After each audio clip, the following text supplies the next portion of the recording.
नमस्कार विद्यार्थी मित्र हो, मी प्राध्यापक R B Patil. B Ed भाग 1 सेमिस्टर 2 इतिहास अध्यापन पद्धती व बी एड भाग 2 सेमिस्टर 3 मधील इतिहास अध्यापन पद्धती या विषयांसंदर्भात एकत्रितपणे आज आपण या व्हिडिओच्या माध्यमातून या विषयामधील वस्तुनिष्ठ प्रश्नांच्या संदर्भात चर्चा करणार आहोत. प्रश्न क्रमांक 1. इतिहासाचा केंद्रबिंदू टिंबटिंब हा आहे. योग्य उत्तर आहे इतिहासाचा केंद्रबिंदू मानव हा आहे. प्रश्न क्रमांक 2. टिंबटिंब हे इतिहासाचे जनक होय. हेरोडोटस हे इतिहासाचे जनक होय. प्रश्न क्रमांक 3. इतिहास हा अनुभवांचा नंदादीप आहे. ही व्याख्या टिंबटिंब यांची आहे. ही व्याख्या हेप्पोल्ड यांनी लिहिली आहे. याच पद्धतीनं इतर व्याख्यांच्या संदर्भात सुद्धा प्रश्न तुम्हाला विचारले जाऊ शकतात. प्रश्न क्रमांक 4. हेरोडोटस हे टिंबटिंब तत्ववेत्ते होते किंवा आहेत. हेरोडोटस हे ग्रीक तत्ववेत्ते आहेत. प्रश्न क्रमांक 5. इतिहास हा टिंबटिंब घटक आहे. इतिहास हा स्थळ काळ सापेक्ष घटक आहे. प्रश्न क्रमांक 6. एखाद्या विषयाच्या विविध अंगांचे परस्पर संबंध स्पष्ट करणारी व्यवस्था म्हणजे टिंबटिंब होय. योग्य उत्तर आहे एखाद्या विषयाच्या विविध अंगांचे परस्पर संबंध स्पष्ट करणारी व्यवस्था म्हणजे विषयाची संरचना होय. प्रश्न क्रमांक 7. अभ्यासक्रम हा शब्द इंग्रजीतील टिंबटिंब शब्दासाठी वापरला जातो. याचं योग्य उत्तर आहे करिक्युलम. प्रश्न क्रमांक 8. NCERT चे दीर्घरूप टिंबटिंब आहे. National council of educational research and training हे NCERT चे दीर्घरूप आहे. याच पद्धतीनं प्रश्न क्रमांक 9. SCERT चे दीर्घरूप टिंबटिंब आहे. State council of educational research and training हे SCERT चे दीर्घरूप आहे. प्रश्न क्रमांक 10. बोधात्मक उद्दिष्टे टिंबटिंब ही आहेत.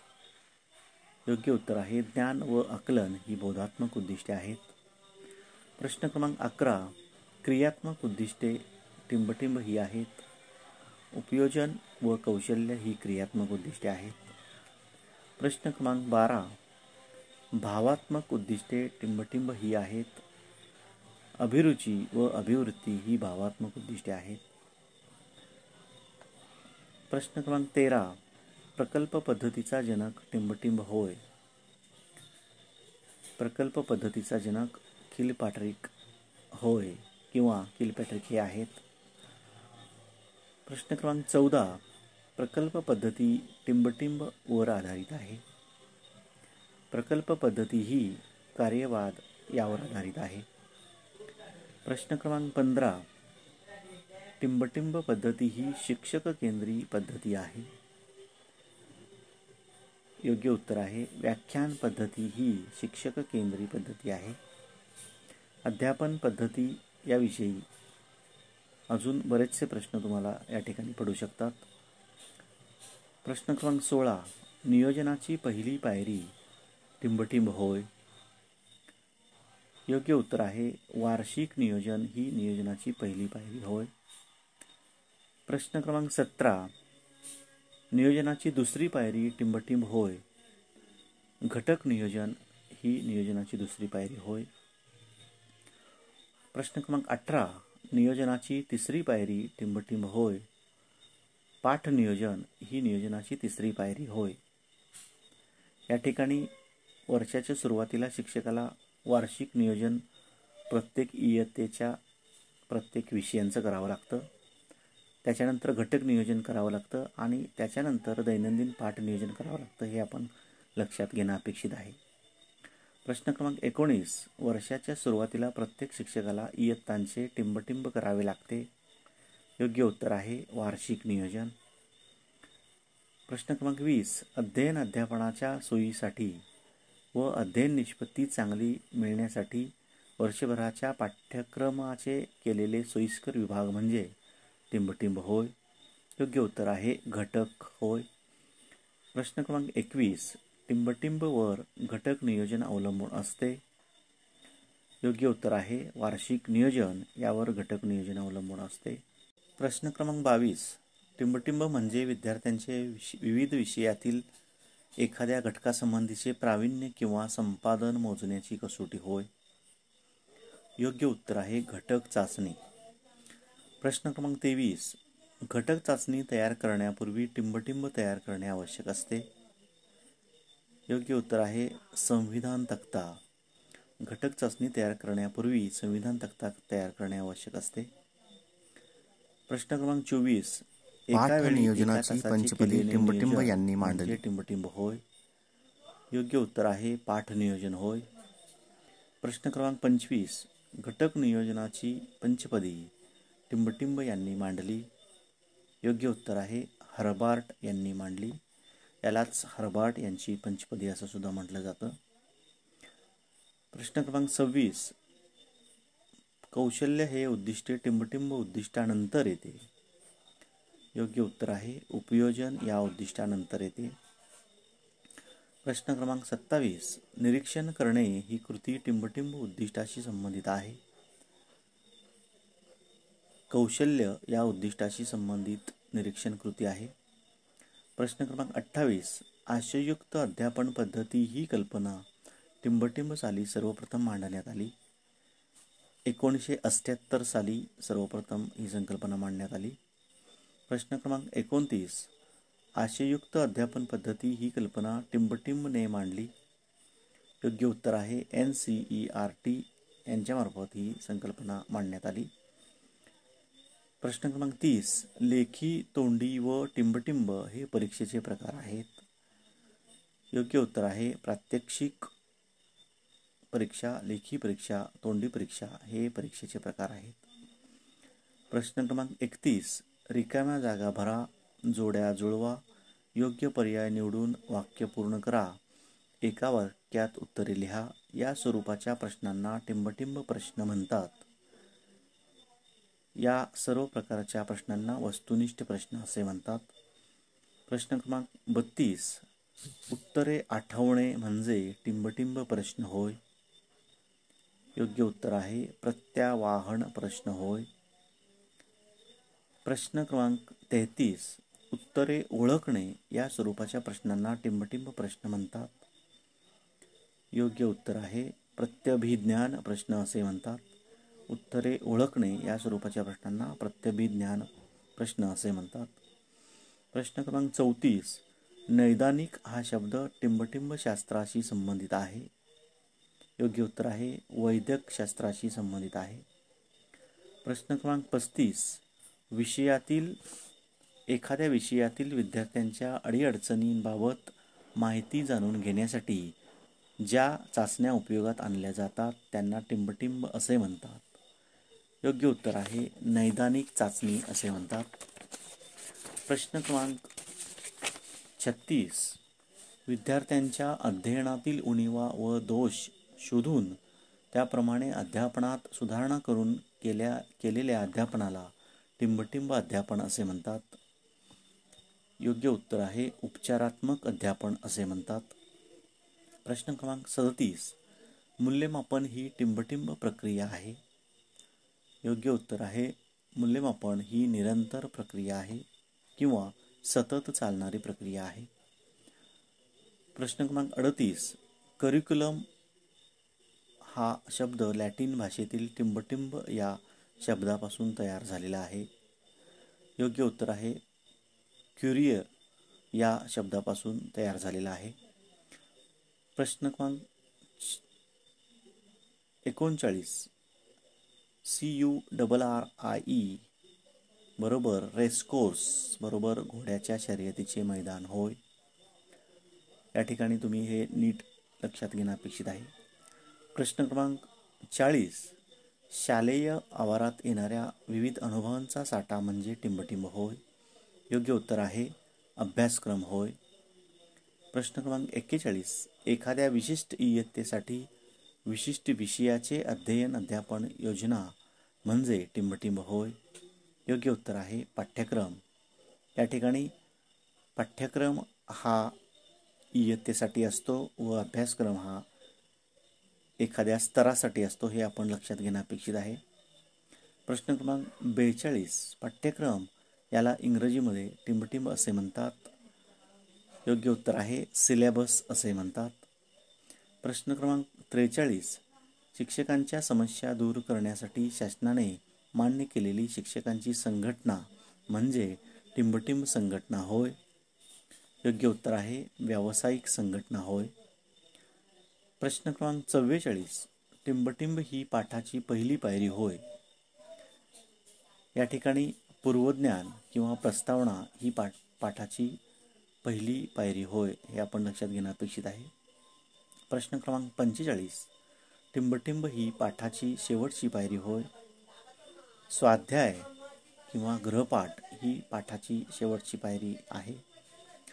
प्रश्न क्रमांक 46. उच्च शिक्षणामध्ये टिंबटिंब अध्यापन पद्धतीचा जास्त वापर केला जातो. व्याख्यान पद्धती या अध्यापन पद्धतीचा उच्च शिक्षणामध्ये जास्त प्रमाणात वापर केला जातो. प्रश्न क्रमांक 47. छोट्या इयत्तांसाठी टिंबटिंब अध्यापन पद्धती वापरणे योग्य ठरेल. योग्य उत्तर आहे गोष्ट पद्धती वापरणे योग्य ठरेल. प्रश्न क्रमांक 48. बालकांचे व्यक्तिगत आकार घेत असताना ते आपल्या अपेक्षेप्रमाणे घडत आहेत किंवा नाही याची नियमितपणे पडताळणी करणे म्हणजे टिंबटिंब मूल्यमापन होय. योग्य उत्तर आहे आकारिक मूल्यमापन होय. प्रश्न क्रमांक 49. अध्यापनाचा टप्पा पूर्ण झाल्यानंतर विद्यार्थी अध्ययनाच्या अपेक्षित टप्प्यापर्यंत पोहोचला किंवा नाही हे पडताळून पाहण्यास टिंबटिंब असे म्हणतात. योग्य उत्तर आहे संकलित मूल्यमापन असे म्हणतात. प्रश्न क्रमांक 50. नाट्यीकरण, स्वयं अध्ययन, बुद्धिमंथन ही इतिहास अध्यापनाची टिंबटिंब आहेत. नाट्यीकरण, स्वयं अध्ययन, बुद्धिमंथन ही इतिहास अध्यापनाची तंत्रे आहेत. याच्यानंतर प्रश्न क्रमांक 51. इतिहासाचे स्थानानुसार प्रकार कोणकोणते आहेत? 1. स्थानिक, 2. प्रादेशिक, 3. राष्ट्रीय, 4. जागतिक. अशा पद्धतीनं इतिहासाचे स्थानानुसार प्रकार पडतात. प्रश्न क्रमांक 52. इतिहासाचे काळानुसार प्रकार कोणकोणते आहेत? 1. अतिप्राचीन, 2. प्राचीन, 3. मध्ययुगीन व 4. अर्वाचीन अशा स्वरूपामध्ये इतिहासाचे 4 प्रकार आहेत. प्रश्न क्रमांक 53. इतिहासाचे विषयानुसार प्रकार कोणकोणते आहेत? आर्थिक, राजकीय, धार्मिक, सामाजिक, सांस्कृतिक अशा पद्धतीने इतिहासाचे विषयानुसार प्रकार पडतात. प्रश्न क्रमांक 54. इतिहास शिक्षणाची मूल्ये कोणकोणती आहेत? बौद्धिक मूल्ये, राष्ट्रीय मूल्ये, सामाजिक मूल्ये, सांस्कृतिक मूल्ये, वारसा मूल्ये ही इतिहास शिक्षणाची मूल्ये आहेत. प्रश्न क्रमांक 55. इतिहास अध्यापनाच्या विविध पद्धती कोणकोणत्या आहेत? गोष्ट पद्धती, कथन पद्धती, आधार पद्धती, प्रकल्प पद्धती, चर्चा पद्धती, व्याख्यान पद्धती, स्पष्टीकरण पद्धती, प्रश्नोत्तरे पद्धती या इतिहास अध्यापनाच्या विविध पद्धती आहेत. प्रश्न क्रमांक 56. आधाराचे प्रकार कोणकोणते आहेत? पुरातत्व आधार, लिखित आधार आणि मौखिक आधार हे आधाराचे प्रकार आहेत. प्रश्न क्रमांक 57. चर्चेचे प्रकार कोणकोणते आहेत? गटचर्चा, चर्चासत्र, पथक चर्चा, परिसंवाद हे चर्चेचे प्रकार आहेत. प्रश्न क्रमांक 58. इतिहास अध्यापनाची तंत्रे कोणकोणती आहेत? प्रश्नोत्तर तंत्र, नाट्यीकरण तंत्र, वर्णन तंत्र, स्पष्टीकरण तंत्र, स्वाध्याय तंत्र, स्वयं अध्ययन तंत्र, बुद्धिमंथन तंत्र, चर्चा तंत्र, परिसंवाद तंत्र ही इतिहास अध्यापनाची विविध तंत्रे आहेत. प्रश्न क्रमांक 59. इतिहास अध्यापनास उपयोगी अध्यापनाची सूत्रे कोणकोणती आहेत? सोप्याकडून कठीणाकडे, ज्ञाताकडून अज्ञाताकडे, मूर्ताकडून अमूर्ताकडे, विशिष्टाकडून सामान्याकडे, पूर्णाकडून अंशाकडे, पृथक्करणाकडून संयोजनाकडे, मानसशास्त्राकडून तर्कशास्त्राकडे ही इतिहास अध्यापनास उपयोगी सूत्रे आहेत असे आपल्याला म्हणता येईल. याच्यानंतर प्रश्न क्रमांक 60. अध्ययन अनुभव कोणकोणत्या स्वरूपाचे आहेत? 1. प्रत्यक्ष अनुभव, 2. अप्रत्यक्ष अध्ययन अनुभव, 3. शाब्दिक अध्ययन अनुभव, 4. अशाब्दिक अध्ययन अनुभव. ही अध्ययन अनुभवाचे विविध प्रकार आहेत असं आपल्याला म्हणता येईल. प्रश्न क्रमांक 61. इतिहास खोलीसाठी आवश्यक साहित्य कोणकोणते? कालपट, ताम्रपट, सनदा, आज्ञापत्रे, जुने ग्रंथ, आलेख, चित्रे, प्रतिकृती, नकाशे, अवजारे, चिलखत, भांडी, ढाल, तलवार या स्वरूपाची चित्रे, ज्ञानकोश, संदर्भ ग्रंथ, हस्तलिखिते, वृत्तपत्रे, चरित्रे, कात्रणे, दृकश्राव्य साधने, नाणी, तक्ते या सर्व वस्तू इतिहास खोलीमध्ये असणे आवश्यक आहे. प्रश्न क्रमांक 61. वार्षिक नियोजनातील महत्त्वाचे मुद्दे कोणकोणते आहेत? घटक, उपघटक, उपलब्ध तासिका, उपलब्ध दिवस, मूल्यमापन तासिका, एकूण तासिका हे महत्त्वाचे मुद्दे वार्षिक नियोजन करताना विचारात घ्यावे लागतात. प्रश्न क्रमांक 62. प्रश्नांचे प्रकार कोणकोणते आहेत?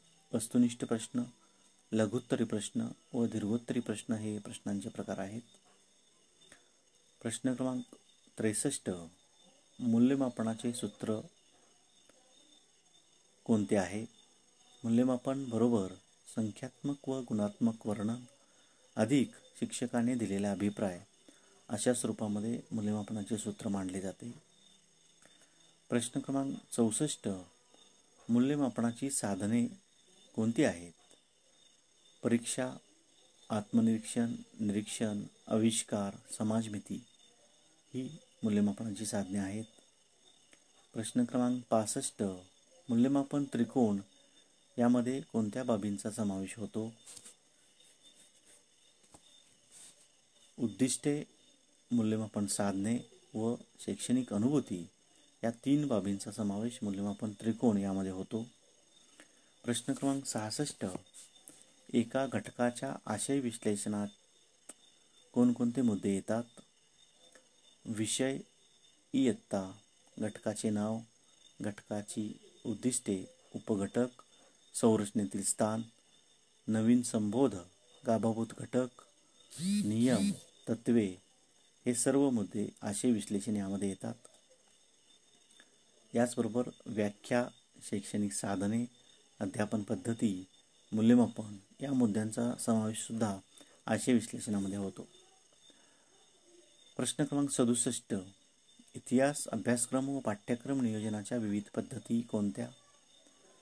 कालक्रम पद्धती, समकेंद्री पद्धती, परावर्तन पद्धती, चरित्र पद्धती, आधार पद्धती, कालखंड पद्धती या सर्व पद्धती इतिहास अभ्यासक्रम व पाठ्यक्रम नियोजनाच्या पद्धती म्हणून ओळखल्या जातात.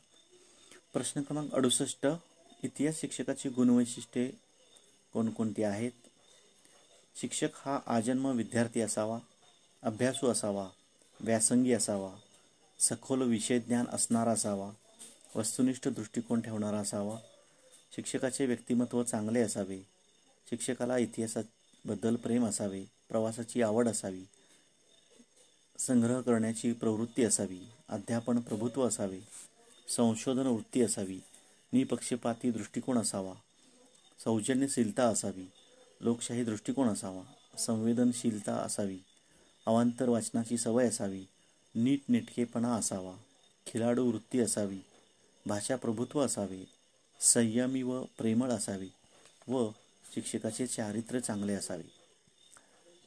प्रश्न क्रमांक 69. शिक्षक संघटना यांचे कार्य कशा स्वरूपाचे असावे? व्याख्याने, शिबिरे आयोजन करणे, ऐतिहासिक स्थळे सहलींचे आयोजन करणे, इतिहासासंबंधी कार्यशाळांचे आयोजन करणे, संशोधनावर भर प्रदर्शने भरवणे, शिक्षकांच्या अडचणी दूर करणे, सेवा अंतर्गत प्रशिक्षणाचे आयोजन करणे, पुस्तके, हस्तलिखिते, भित्तिपत्रके यांचे प्रकाशन करणे, शिक्षकांना मार्गदर्शन करणे, विविध स्पर्धांचे आयोजन करणे अशा स्वरूपामध्ये शिक्षक संघटनांचे कार्य असावे. प्रश्न क्रमांक 70. संरचना याची फोड अधिक रचना अशा स्वरूपामध्ये करता येते. प्रश्न क्रमांक 71. शाळांनी आपल्या विद्यार्थ्यांची शैक्षणिक प्रगती, शालेय विषयातील प्रावीण्य, भाषिक व प्रात्यक्षिक कौशल्ये, शारीरिक क्षमता, वर्तणूक, विविध छंद, व्यक्तिगत व सामाजिक गुण, सहशालेय कार्यक्रमातील सहभाग इत्यादी बाबींचे सातत्याने केलेले मूल्यमापन म्हणजे टिंबटिंब मूल्यमापन होय. योग्य उत्तर आहे सातत्यपूर्ण सर्वंकष मूल्यमापन होय. प्रश्न क्रमांक 72. पाठ्यपुस्तकाचे अंतरंग कसे असावे? उद्दिष्टानुरूप, विषयासंबंधी मूलभूत माहिती, बालककेंद्रित आशय, विषय प्रतिपादन, आकर्षक व रोचक चित्रे, आलेख व उदाहरणांचा वापर, प्रात्यक्षिकांवर भर, स्वाध्यायांचा समावेश, समवाय तत्वाचा अवलंब, संदर्भ ग्रंथसूची, विषयसूची या सर्व मुद्द्यांचा समावेश पाठ्यपुस्तकाच्या अंतरंगामध्ये असावा. प्रश्न क्रमांक 73. पाठ्यपुस्तकाचे बहिरंग कसे असावे? आकर्षक मुखपृष्ठ, योग्य बांधणी, योग्य आकार, अक्षरांचा योग्य आकार, पुस्तकाचा कागद, पुस्तकाची किंमत, मूलपृष्ठ या सर्व बाबींचा समावेश पाठ्यपुस्तकाचे बहिरंग यामध्ये होतो. प्रश्न क्रमांक 74. 10 गाभाभूत घटक कोणकोणते आहेत? 1. भारतीय स्वातंत्र्य चळवळीचा इतिहास. 2. भारतीय संविधानात्मक जबाबदाऱ्या. 3. राष्ट्रीय अस्मिता जोपासण्यासाठी आवश्यक आशय. 4. भारताचा सामायिक सांस्कृतिक वारसा. 5. समानतावाद, लोकशाही व धर्मनिरपेक्षता. 6. स्त्री पुरुष समानता. 7. पर्यावरणाचे संरक्षण. 8. सामायिक अडसरांचे निर्मूलन. 9. लहान कुटुंबाचा आदर. 10. वैज्ञानिक मनोभावाची रुजवणूक. अशा स्वरूपामध्ये 10 गाभाभूत घटक हे 1986च्या शैक्षणिक धोरणात मांडण्यात आलेले आहेत. प्रश्न क्रमांक 75. अप्रक्षेपित साधने कोणकोणती आहेत? नकाशे, चित्रे, आलेख, तक्ते, कालदर्शिका, कालपट, फलक, प्रतिकृती ही अप्रक्षेपित साधने आहेत. प्रश्न क्रमांक 76. प्रक्षेपित साधने कोणकोणती आहेत? स्लाइड, पारदर्शिका, टेप रेकॉर्डर, आकाशवाणी, दूरदर्शन, व्हिडिओ, चलचित्रपट, संगणक, LED ही प्रक्षेपित साधने आहेत. प्रश्न क्रमांक 77. कोणत्याही घटनेचा कार्यकारण संबंध क्रमबद्ध दाखविला जातो याला टिंबटिंब असे म्हणतात. योग्य उत्तर आहे शास्त्र असे म्हणतात. प्रश्न क्रमांक 78. टिंबटिंब म्हणजे विद्यार्थ्यांच्या वर्तनात इच्छित परिवर्तन होय. उद्दिष्ट म्हणजे विद्यार्थ्यांच्या वर्तनात इच्छित परिवर्तन होय. प्रश्न क्रमांक 79. टिंबटिंब ही एक सहेतुक, मनपूर्वक सामाजिक वातावरणात केली जाणारी कृती होय. प्रकल्प ही एक सहेतुक, मनपूर्वक सामाजिक वातावरणात केली जाणारी कृती आहे. प्रश्न क्रमांक 80. टिंबटिंब यांना सूक्ष्म अध्यापनाचे जनक म्हटले जाते. प्राध्यापक ॲलन यांना सूक्ष्म अध्यापनाचे जनक म्हटले जाते. प्रश्न क्रमांक 81. 1986च्या राष्ट्रीय शैक्षणिक धोरणानुसार टिंबटिंब गाभाभूत घटकांचा अभ्यासक्रमामध्ये समावेश करण्यात आला आहे. योग्य उत्तर आहे 10 गाभाभूत घटकांचा अभ्यासक्रमामध्ये समावेश करण्यात आला आहे. यामध्ये किती साली राष्ट्रीय शैक्षणिक धोरण मांडण्यात आले? ज्या शैक्षणिक धोरणामध्ये 10 गाभाभूत घटकांचा समावेश करण्यात आला अशा स्वरूपाचा प्रश्न तुम्हाला विचारला जाऊ शकेल. याचं 1986 हे उत्तर आपण देणं अपेक्षित आहे. प्रश्न क्रमांक 82. टिंबटिंब ही विद्यार्थी केंद्रित पद्धती आहे. योग्य उत्तर आहे चर्चा पद्धती. प्रश्न क्रमांक 83. रेडिओ हे टिंबटिंब साधन आहे. योग्य पर्याय आहे श्राव्य साधन आहे. प्रश्न क्रमांक 84. तक्ता वाचन ही कृती टिंबटिंब उद्दिष्टाशी संबंधित आहे. कौशल्य या उद्दिष्टाशी तक्ता वाचन ही कृती संबंधित आहे. प्रश्न क्रमांक 85. पाठ्यक्रमापेक्षा अभ्यासक्रम हा टिंबटिंब असतो. योग्य उत्तर आहे अधिक व्यापक असतो. प्रश्न क्रमांक 86 पाठ्यपुस्तक हे टिंबटिंब साधन आहे. योग्य उत्तर आहे दृक साधन आहे. प्रश्न क्रमांक 87 विद्यार्थ्यांच्या अडचणींचा शोध घेणे हा टिंबटिंब चाचणीचा हेतू आहे. योग्य उत्तर आहे नैदानिक चाचणीचा हेतू आहे. प्रश्न क्रमांक 88 टिंबटिंब हा शाळेचा आरसा आहे. वेळापत्रक हा शाळेचा आरसा होय. प्रश्न क्रमांक 89 पारदर्शिका हे एक टिंबटिंब आहे. पारदर्शिका हे एक हार्डवेअर आहे. प्रश्न क्रमांक 90 दूरदर्शन हे टिंबटिंब प्रकारचे शैक्षणिक साधन आहे.